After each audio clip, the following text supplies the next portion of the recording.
Elon arrives in India in just a few days, but what are we looking to see? What are we hoping to find and what's possible?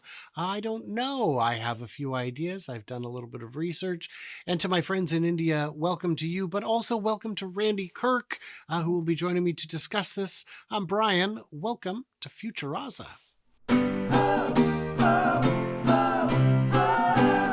Asa, In future Asa, Aza, in the future. comments, as well as James Stevenson points out, it's future with an E at the end, Aza, because if you just try Future Aza without the E, you get Did You Mean Futurama? Oh, And and what I do is say, yeah, show me that instead, because it's way better.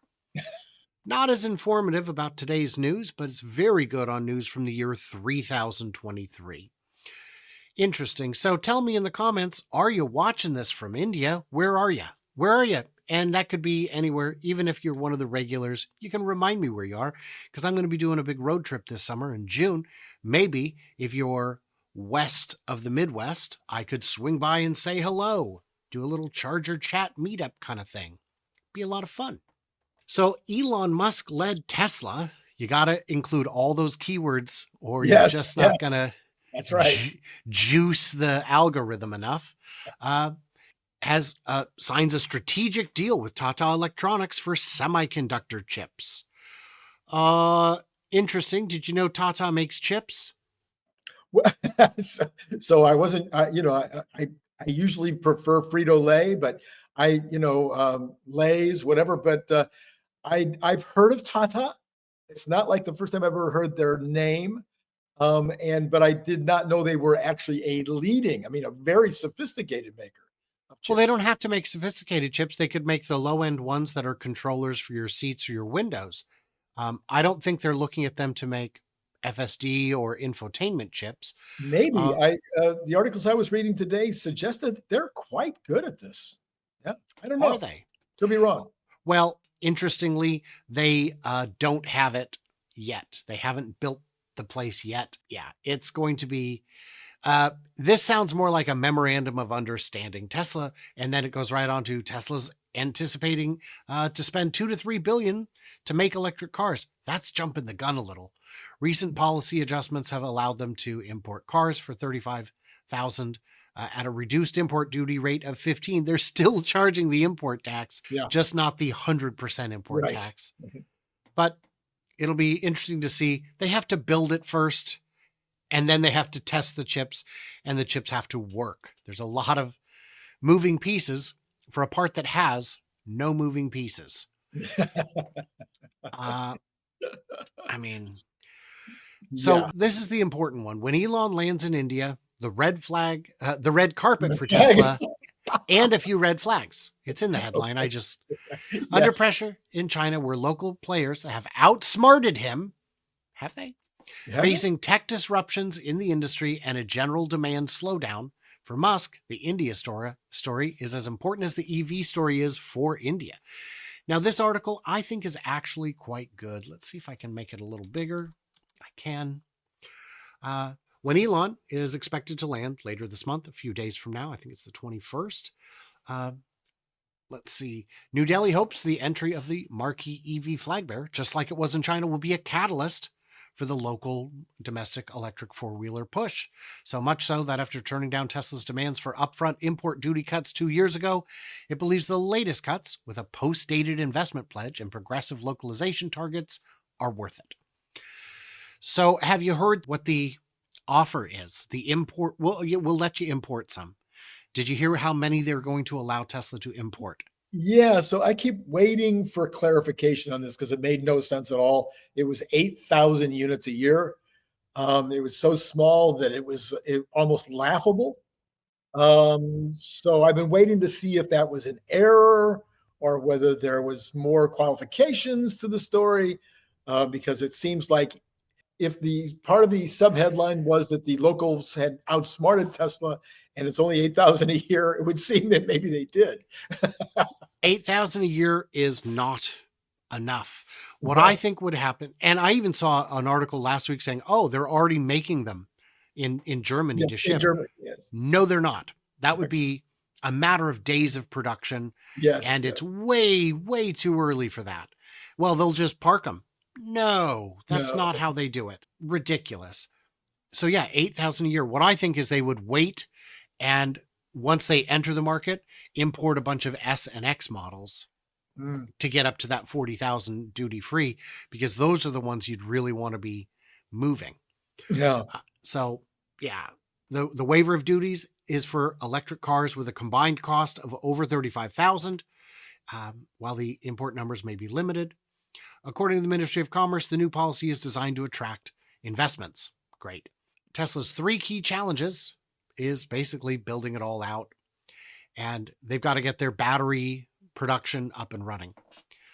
I follow the Tesla Owners Club of India, and it's an awfully good account on X, and they post all kinds of interesting things about two, three, and four-wheel electric vehicles. Not so much about the 1 and 5-wheel ones, but I'm sure that's coming. But he listed all the different companies that are actively building lithium-ion battery plants, and there are a lot of them, because this, contrary to what the guy trying to roll coal on you at the stoplight will tell you, this is happening, and it's going to be big. Interestingly, BYD tried to enter the market, and India refused. Yeah. So Why would they do that? Elon has said that this is the most important new market out there. I've done a fairly deep dive on this with you, with Larry, with others. We've looked at the China situation, the India situation. Is it smarter to go to India, open a second plant in China? Better to open it in South Korea or in Japan? I mean, Australia, where should they be opening this next giga? And I think we all pretty much agreed that India is where it's happening, baby. These folks are still making babies.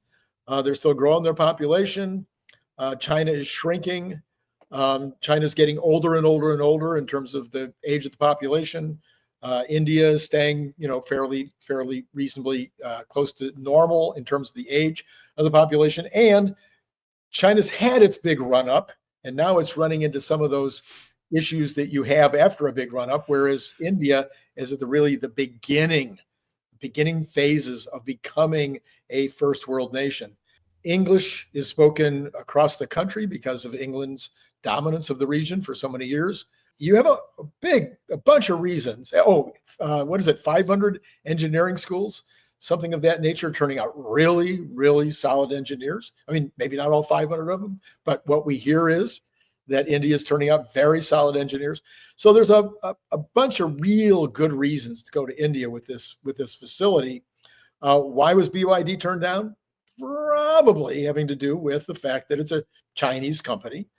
And I'm guessing that BYD could have gotten into India if they've been willing to make some concessions that they weren't willing to make. And BYD has a lot of markets they could be addressing right now. And that's the reality. India and China have a arm's length relationship. It's not necessarily hostile. It's not necessarily friendly.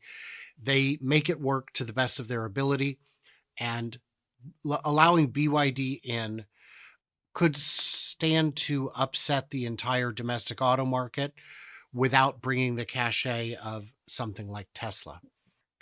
China predicts Tesla's not going to work in underprepared, immature Indian market. A report in the Global Times said it would be difficult for India to invite Tesla, as the U.S. car maker may not work in a grossly underprepared and immature Indian market. The report said that Tesla upcoming investment in an EV facility will benefit the country, but it may not be wise. Why would, as this headline says, why would China say this? Predict, yes. The entire nation of China collectively raised their hands and spoke in one voice. Right. China's reportedly unhappy. Reported by whom? Because why would they care? The cars aren't being exported from Shanghai to China. Why would they care? You mean from India to China? Yeah. From China to India. No. China would be upset if they're losing their exports. Right. It is widely reported that Musk is coming to India to announce his ambitious project, the groundwork for which has been done for years. I've been predicting it for years. The project is likely to see them commit money, but China seems unhappy. The report mentioned that Tesla's upcoming investment will benefit the country, but not necessarily themselves. The article said, as for Tesla, which focused mainly on the mid and high end sectors, how would they possibly succeed? You can't make money at 35 grand, Randy. Well, okay. So first of all, they're like we've seen in China. This is people are constantly surprised at how many billionaires and millionaires there are in China. Oh, there's more millionaires in China than there are in the United States. Because why? Because they have a billion people, so they have a higher likelihood of having a millionaire. Plus, you've got a maturing quasi-capitalistic business environment.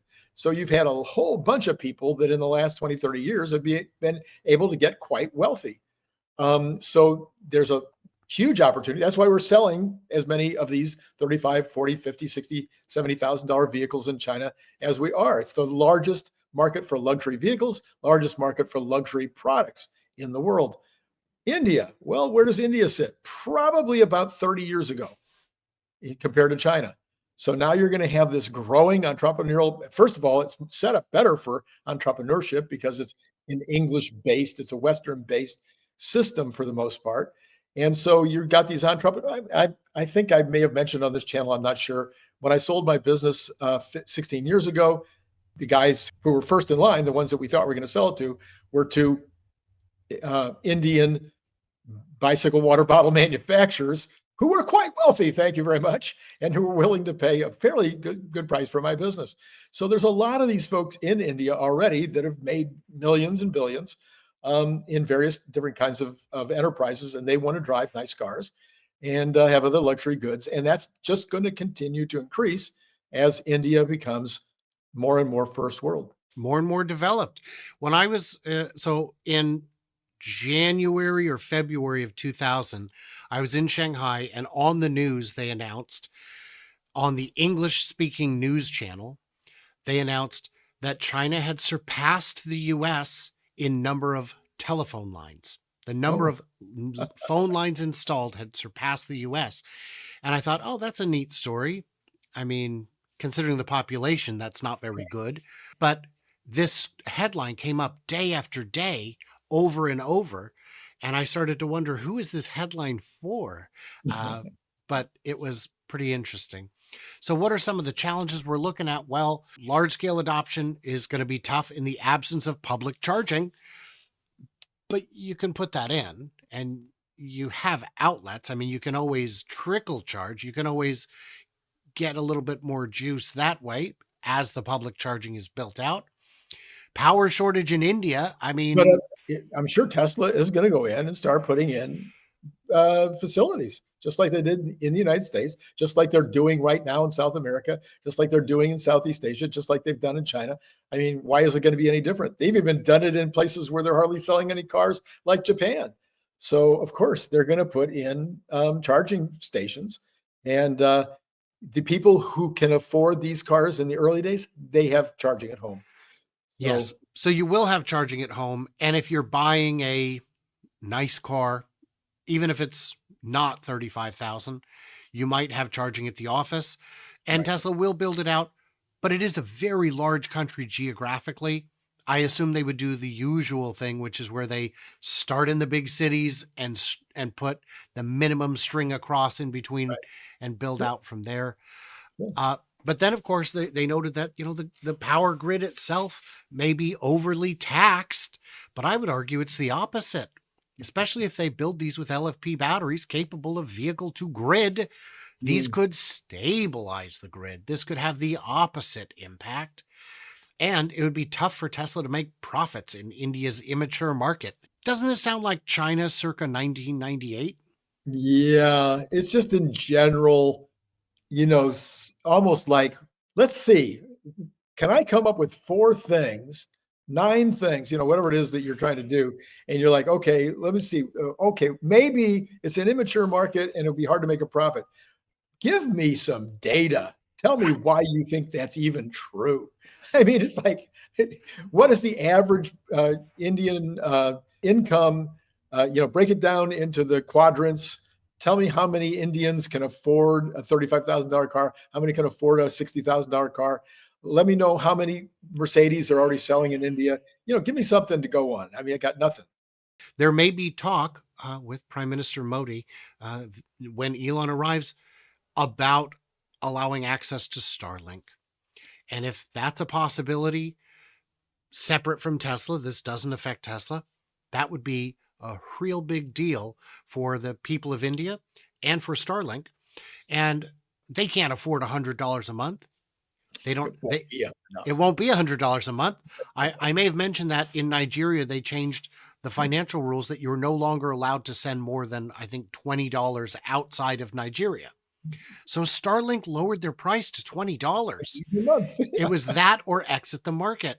And the other thing to consider is you individually don't need an entire Starlink. Put it in the internet cafe, put it in the school, put it in the library, put it in somewhere for the village, for the entire little village. Now everyone's got Wi-Fi, and that'll, you don't need to string all those fiber lines between every city if you've got Starlink. And even if you're only getting $1 a month out of the average Indian, that's $1 billion. So not that everyone would be on it, but also it wouldn't be you get your point. It wouldn't be $1. Yes, some of us were smart enough to figure out where you were going with that, Brian. I tell you, some of the jokes I make, people, boy, I just don't get it. I had a gentleman who was trying to troll me on X, and I explained how trolling actually works. It's an art form. You have to not just annoy the other person, but waste their time. And he said, do you support me? Are you against me? And I explained, and I just kept explaining it to him in dumber terms. And then somebody finally pointed out, you realize Brian's trolling you, right? He's been doing to you the thing he tried to explain to you. And the guy's like, oh, son of told you, it's an art form, baby. It's an art form. What are we even doing here? I am concerned that China's concerned. I am concerned that this individual who put this article together is concerned. I'm wondering why they're so concerned. Why are they so worried that Tesla might not make money in India? Is it just clickbait, or no? That's because that article was written inside China, where they're angry that BYD didn't get to be the go-to. Okay. For that matter, Mercedes-Benz head in India is excited to have Tesla's entrance. New entrant, it will grow the market. Why not? The Mercedes-Benz CEO of India, Santosh Iyer, said he's excited about it because Mercedes doesn't make all that many EVs, but you have to have the structure. You have to have the infrastructure, the charging, the understanding of how they work, the social acceptance, all of that to make it work. And at least that guy gets it. Yeah. So I don't know. You know who really gets it? The people who help me out on Patreon or YouTube or X with a $1 or $2 here or there. It all makes a difference. I'm here either way. You find me here all the time, Randy. I wonder if I exist outside this box. You don't, though, because you've met me. That's right. I did. That's right. I remember. I may be looping through your neck of the woods on my way back from the road trip in June. If you live in the western part of the U.S., anywhere from the Midwest back to the coast, let me know where. If you want me to visit, maybe I will, especially if you've got something I could make a video about. A goofy car, a company that's relevant. Who knows? Let me know. What did we miss? What do we misunderstand? Like, subscribe, do the usual. And stay tuned. Stay juicy. And I cannot wait to hear from you clever robots in Gujarat